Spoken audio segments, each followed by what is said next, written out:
കരിപ്പൂരിൽ നിന്ന് ദുബായിലേക്കുള്ള spice jet വിമാനം റദ്ദാക്കി. ഇന്നലെ വൈകിട്ട് 6:40 കരിപ്പൂരിൽ നിന്ന് പുറപ്പെടേണ്ടിയിരുന്ന സ്പൈസ് ജെറ്റ് വിമാനമാണ് റദ്ദാക്കിയത്. യാത്രക്കാർക്ക് പണം തിരിച്ചു നൽകുമെന്ന് അധികൃതർ അറിയിച്ചു.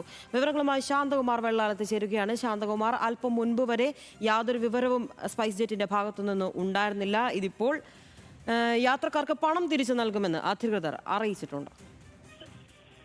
നിൻഷ, തീർച്ചയായും ഏറെ പ്രതിഷേധമുണ്ടായിരുന്നു സ്പൈസ് ജെറ്റിന്റെ കരിപ്പൂർ എയർപോർട്ടിലുള്ള സെന്ററിന് മുന്നിൽ തന്നെ. കാരണം ഒരു വ്യക്തമായ തീരുമാനവും അറിയിക്കാൻ അധികൃതർക്കായിരുന്നില്ല. തുടർന്നാണ് അവസാനം ഈ വിമാനം റദ്ദാക്കിയതായി ഇപ്പോൾ അറിയിച്ചിരിക്കുന്നത്. വിമാനത്തിലെ യാത്രക്കാർക്ക് ടിക്കറ്റിന്റെ നിരക്ക് തിരിച്ചു നൽകുമെന്നും പറഞ്ഞിട്ടുണ്ട്.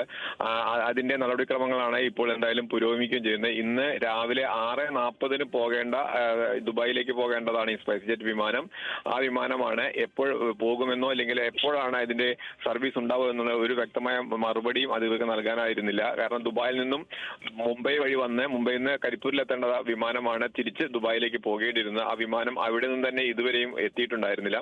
അതാണ് പിന്നീട് യാത്രക്കാർ വലിയ പ്രതിഷേധത്തിന് ഇടയാക്കുകയും ചെയ്തത്. കാരണം ഒരു വ്യക്തമായ മറുപടി പറയാൻ അധികൃതർക്ക് ആവാത്തതായിരുന്നു. അവിടെ പ്രതിഷേധത്തിന് വലിയ ബഹളത്തിനും എല്ലാം ഇടയായി. അതാണ് ഇപ്പോൾ അവസാനം വിമാനം റദ്ദാക്കിയുള്ള ഒരു അറിയിപ്പും ഒപ്പം തന്നെ അവരുടെ ടിക്കറ്റ് നിരക്ക് തിരിച്ച് നൽകുമെന്നുള്ള ഒരു ഉറപ്പും ഇപ്പോൾ നൽകിയിരിക്കുന്നത്.